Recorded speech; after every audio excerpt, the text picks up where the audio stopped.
Hello and welcome to autoX. Now you join us in a very sunny Goa. But more importantly, what we have with us here today is the all-new Maruti Suzuki Baleno. Now today we are going to be driving it and we are going to answer all of your queries.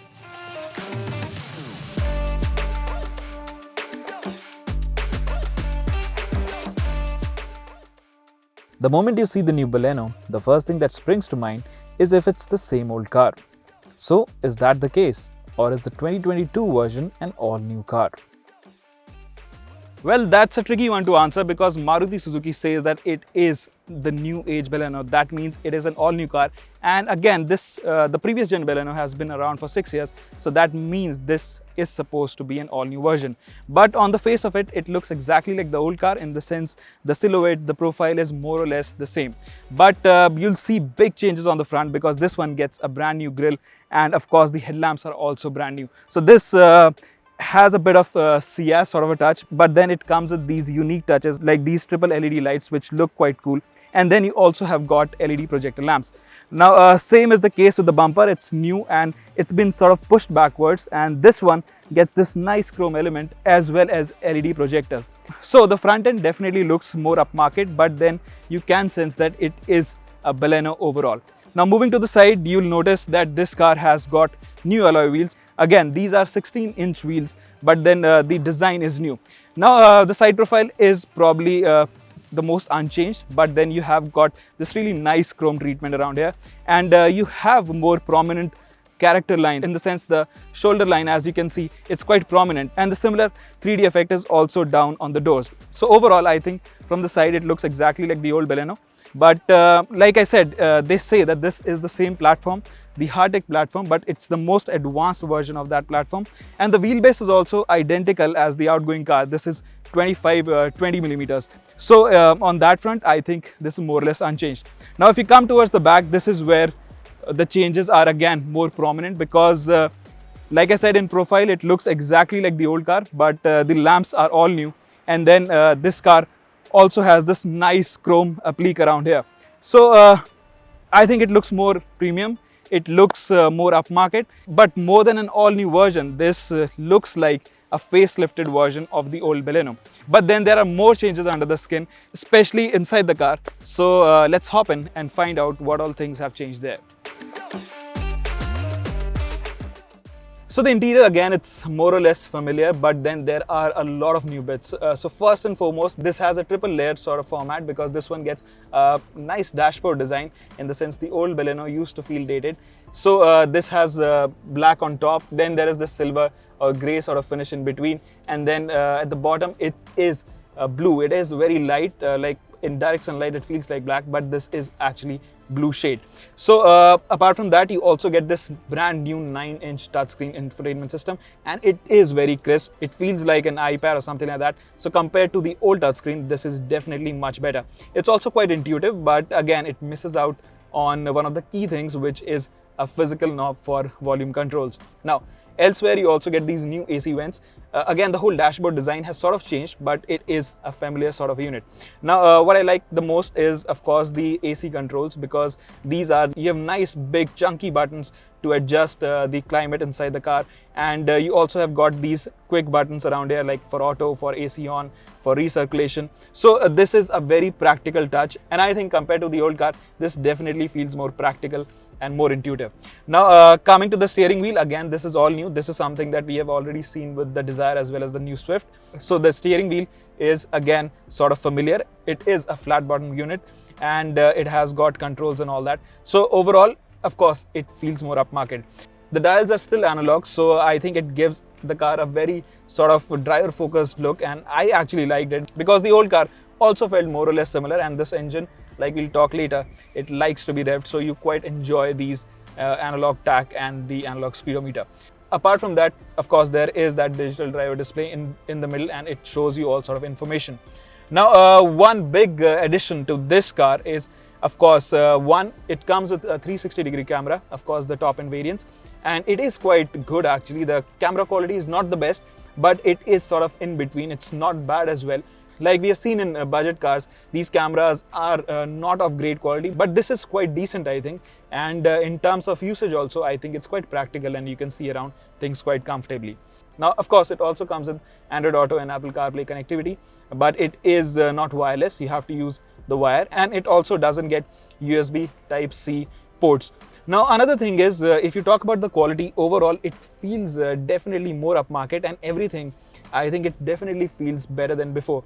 But that's not to say that it's flawless, because the dashboard, everything above eye level, I think it has got softish plastic here, and everything feels nice. But if you check the panels below, the quality is not that great. The plastic is quite shiny and hard. So that is something that you only notice when you are paying attention, when you get into the details. Overall, I think it feels definitely better than the old car. And even the way the doors shut, it has some sort of heft. And this car, it's also heavier by the previous gen model by around 30 kilograms. This weighs around 955 kilograms. This is the manual version, of course. And Maruti also says that they have reinforced the whole structure of the car. So it definitely feels more sturdy. That's what I can say for the time being. Now, another big update on this car is the segment first head-up display. So this being the top-end model, of course it gets it. You can customize it in different ways. There are 3 modes, so you can change between different displays. One shows you the tachometer, which looks quite good, and then the other one just shows you speed and time, and then there is also one which shows you the average fuel economy. Apart from that, it also gives you warnings, in the sense if the door is open, it comes and shows up here. Another thing that I really like is the head-up display can be adjusted to different height levels. So if you're moving the seat all the way up, you can also change the display, as in you can also raise its level or lower it. So that's a very thoughtful touch. Now, overall, I think the cabin is really nice place and it's quite comfortable. Now, apart from that, the seats are also new and they are more supportive, definitely.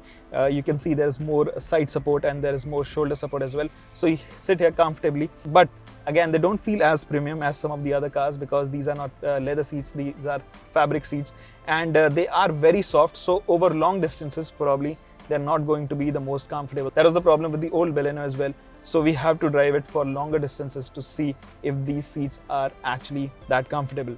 Now, all things considered, and last but not least, you also get this armrest here, and it's sliding, so you can adjust it. Again, a very thoughtful touch. So overall, in terms of cabin practicality, in terms of features and equipment, I think Maruti has done everything, and this car feels more premium than before. The quality is also definitely better. Of course, in terms of space and practicality, it's more or less the same because the dimensions are unchanged. So at the back also, it's quite comfortable, quite roomy. And again, overall, a very practical car, a very spacious car. And overall, I'd say for me, what really stands out is the features. And of course, the quality has definitely gone up. So on the whole, you can say that Maruti has listened to the customer feedback and they have addressed all the complaints that people had previously.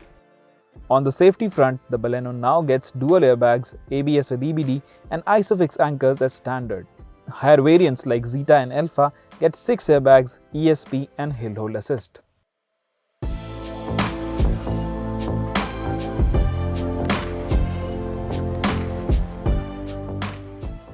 Under the hood of the new Baleno is the same 1.2 liters dual jet dual VVT engine. So it's a familiar unit and it develops 89 bhp at 6000 rpm and 130 Newton meters of torque.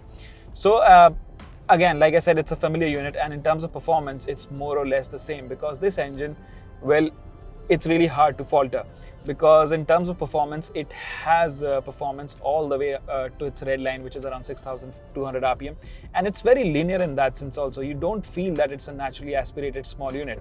So while driving in the city and during part throttle inputs, this engine has performance everywhere.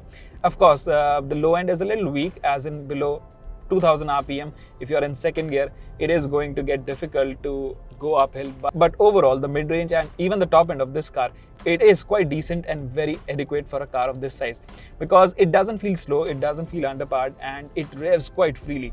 So overall, I think this engine, it is really brilliant.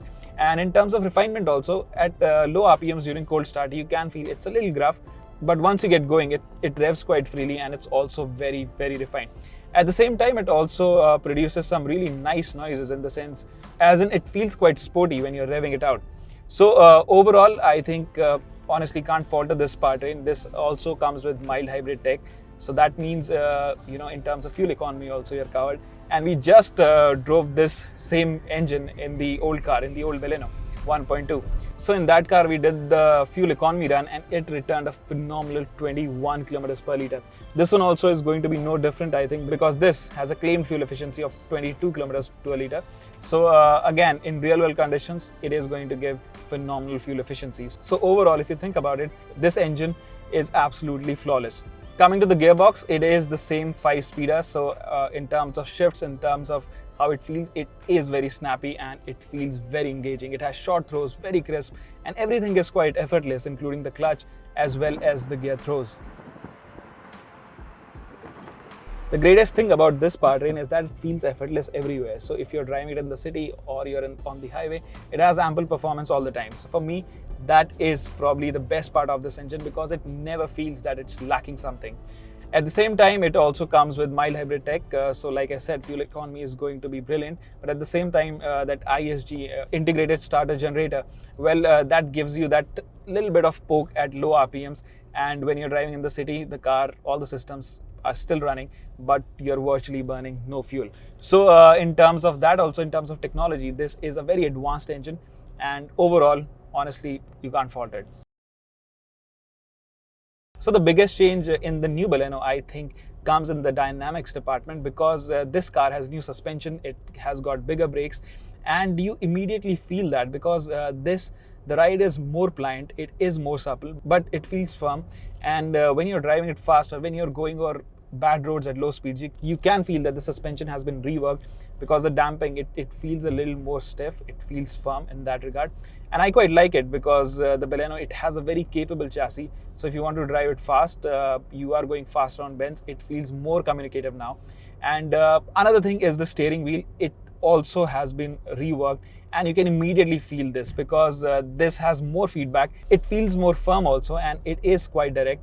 Now the other thing is that the old Baleno, the steering wheel felt a little dead in the center, but this one has decent feedback, and at low speeds it also self-centers quite effectively, which wasn't the case with the old car. So I think in that regard this feels much better. I think for me the biggest change in this car is the dynamics because it now feels tied down everywhere, and I think probably if they can give it a bigger engine, well, this chassis can definitely handle that. But overall, I think for me, the biggest draw of the Baleno now is its matured handling, I'd say. It still rides beautifully because the suspension has this great mix of firmness, and it's also soft at the same time. But overall, I'd say that this is a very, very balanced package.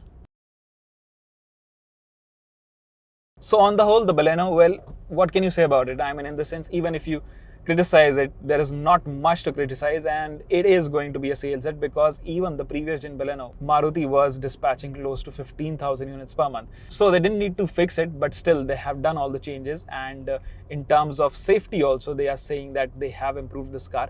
And of course, it feels heavier. I mean, I can't comment on the safety part because we don't have the test results from Global NCAP or anyone like that. But it definitely feels a little more sturdy than before. But that is something for later. Coming back to the product, I think given the pricing, how Maruti has priced this car and how much equipment they have added and how much improvement they have done, especially in terms of the chassis, in terms of how it handles. The engine was always great. We always thought that this is the best engine for a car of this size. So on all the fronts, the Maruti Suzuki Baleno, it comes across as a definitive winner.